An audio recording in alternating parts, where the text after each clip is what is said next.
Ian Michael, catedrático de Oxford, ha visitado la Facultad de Comunicación de la Universidad de Sevilla para dar una conferencia sobre investigar en humanidades. En la ponencia, que está enmarcada en el Máster Universitario de Comunicación y Cultura, Michael ha analizado el papel que juega la investigación en la actualidad. El escritor también ha hecho referencia a su bibliografía sobre libros y personajes históricos. El catedrático británico, además de recordar sus inicios sobre su origen como hispanista, ha presentado su libro Sábado de Gloria, la primera de una serie de 6 novelas policíacas sobre la transición española. Supongo, por la publicidad, las novelas, son los espías, ¿no?, de los gobiernos, y especialmente en este momento con Assange, el australiano, que ha revelado todos los secretos que puede de la diplomacia estadounidense. Así yo creo que el público está más interesado en el espionaje de cualquier tipo, de los gobiernos o contra los gobiernos, que la investigación literaria o en humanidades. No, todo lo contrario, porque tenía una facilidad de engañarse que sería completamente inútil de investigador, diría yo. Sancho Panza tenía más posibilidades que Don Quijote. Rodrigo Díaz de Vivar era más bien un señor de la guerra. Era como un freebooter, como los piratas de Somalia o así. Y tanto hizo alianzas con los moros como con cristianos en la península de esa época. Era como la frontera en Estados Unidos en el siglo XIX, ¿verdad? Ganar terrenos, ganar botín. Entonces, en la España moderna, sus modelos hoy serían los que siguen sus actividades, serían más bien los del caso Gürtel o la mafia de Marbella. Esa gente que no tiene escrúpulos en ganar dinero por todos los medios posibles, como él hizo en su día. Era Toledo, después de fue ocupado por Alfonso VI, llegó a ser la única parte de España donde las tres fes seguían en vigor hasta 1393, cuando empezaron los primeros pogromes contra los judíos en Sevilla. Se extendió a toda Castilla. Toledo quedó como un islote de paz y tranquilidad durante muchos siglos. Los mozárabes, había mozárabes, había moros, había tres mezquitas, había los francos que venían fuera de España, no especialmente de Francia, porque se utilizó el término los francos para todos los mercaderes o estudiosos que venían de todo el norte de Europa a Toledo a estudiar la cultura judaica, islámica, y tenían ahí bibliotecas inmensas que habían traído de toda parte de España con los ataques anteriormente, los almorávides y luego los almohades. Toledo fue un refugio para toda esa gente que iban ahí corriendo para guardarse más seguros de esos ataques de las sectas, los talíbanes de esa época que les había ocupado todo el sur de España. Así, hasta casi el final del siglo XIV, Toledo sirvió esa función de refugio y de centro cultural de las tres fes, grandes fes del mundo. Pues, yo empecé en mi colegio estatal de País de Gales, donde nací, con 10 años estudiando el latín y el francés, y con 13 años el español, porque había un sistema muy curioso de estudiar o lenguas o ciencias. Y era, por ejemplo, había que escoger con 13 años entre alemán o química, español o física. Cosas raras, ¿no? Pero ya te bifurcaste con esos años, o ser científico o humanidades. Yo siempre seguí el sendero de humanidades. Así, yo gané una beca para ir a King's College de Londres, a la Universidad de Londres, para estudiar el español con francés, que hice. Y en el segundo año, cuando yo tenía 19 años, nos mandaron a Sevilla la Universidad de Sevilla había un arreglo entre King's College Londres y la Universidad de Sevilla, y mis profesores en Sevilla en abril de 1955 eran Francisco López Estrada, que era catedrático de literatura española, y su ayudante era Francisco Márquez Villanueva. Y esos dos eran mis mentores en Sevilla ese año. Así conocí la cultura andaluz primero, ¿no? Antes de conocer a Madrid, ni Barcelona y el resto de España. Era como otro mundo para nosotros en ese momento, ¿no? En la década de los 50, porque se parecía... Ya conocimos el lema que África empieza en los Pirineos. Para nosotros, África empezaba en Sevilla. La cultura era para nosotros como estar en Marruecos, ¿no?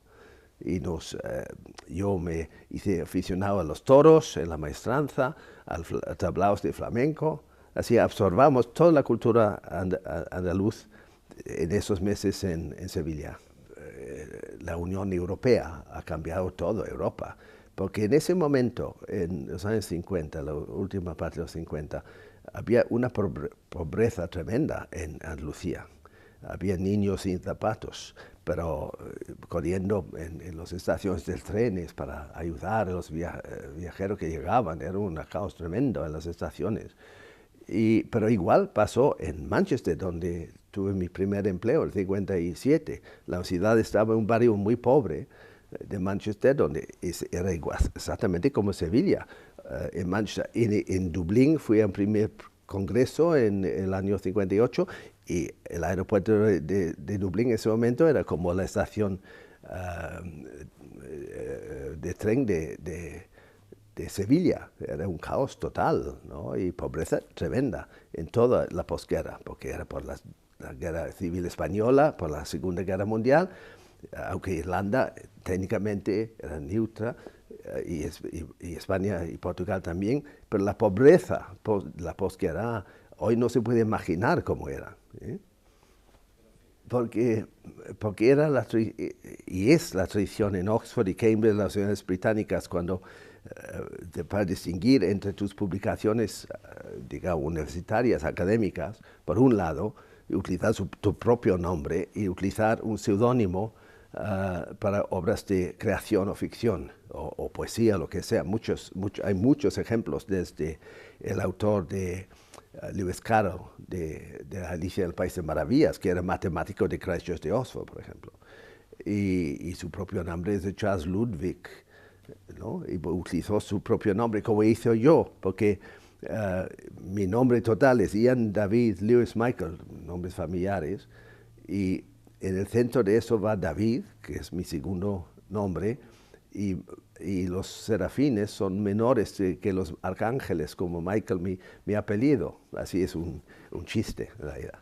El personaje del comisario, claro, toda la novela negra o novela policíaca utilizan los mismos métodos, la policía en la realidad, que la investigación académica o universitaria, sea científica o lo que sea, porque se basa y se empezó con Edgar Allan Poe, ese tipo de ficción, basado en el empiricismo británico o inglés de filósofos como Thomas Brown del siglo XVI, XVII, cuando empezó el empiricismo lentamente, hasta Voltaire, que escribió un cuento detectivesco en Zadig, hasta Edgar Allan Poe, que fue el gran inventor. Borges le consideraba el gran inventor, porque en honor a él, Borges en 1941 en Buenos Aires empezó a imitar los 3 famosos cuentos de Edgar Allan Poe de 1841, copiándolos y ampliándolos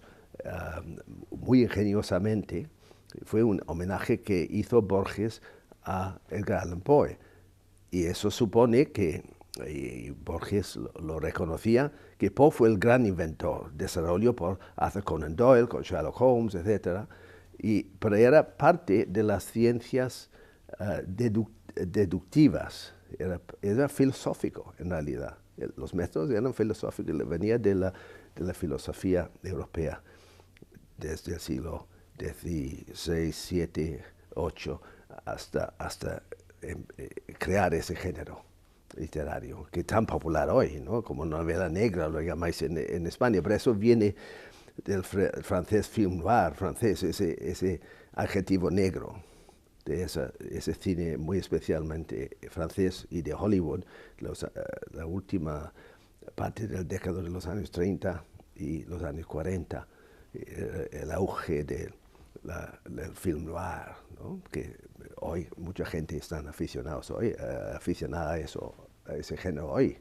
Yo de niño, yo era niño en la guerra, de la Segunda Guerra Mundial, mi padre estaba en Birmania como cámara de tanque, y siendo hijo único tenía mis libros, porque mi madre tuvo que trabajar, como esos planes de guerra que Churchill impuso, y yo tenía una biblioteca de mis abuelos y de mis padres, y había mucho novela negra, como se digo, novela detectivesca. Yo leí los cuentos de Poe cuando tenía 10 años. Y me entró miedo leyendo a Poe, que era un autor terrorífico, ¿no? Que una persona que no la ha leído, les recomiendo, porque de él también en parte viene el cine de terror tan popular hoy.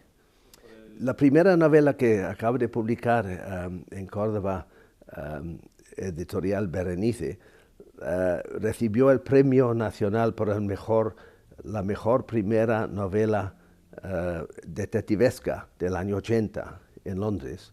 Y el forense público Sir Simpson me dio el premio, que era una lupa grande con marco de plata inscrita y un cheque por 500 libras, que no estaba mal en 1980. Domingo de Ramos, 3 de abril, 7:10 de la tarde.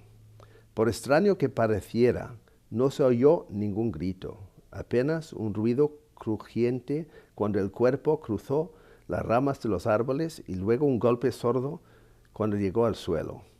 Las dos ancianas que parloteaban en la calle con el conserje retrocedieron instintivamente al vestíbulo antes de volverse a ver lo que había ocurrido. Cuando por fin miró una de ellas, dejó caer la palma verde que había llevado todo el día en los oficios eclesiásticos y lanzó una exclamación ahogada.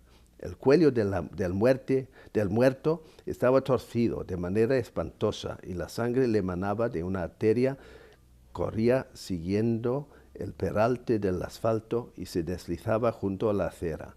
Y detalle grotesco, el líquido rojo arrastraba una hoja caída hacia una cloaca cercana.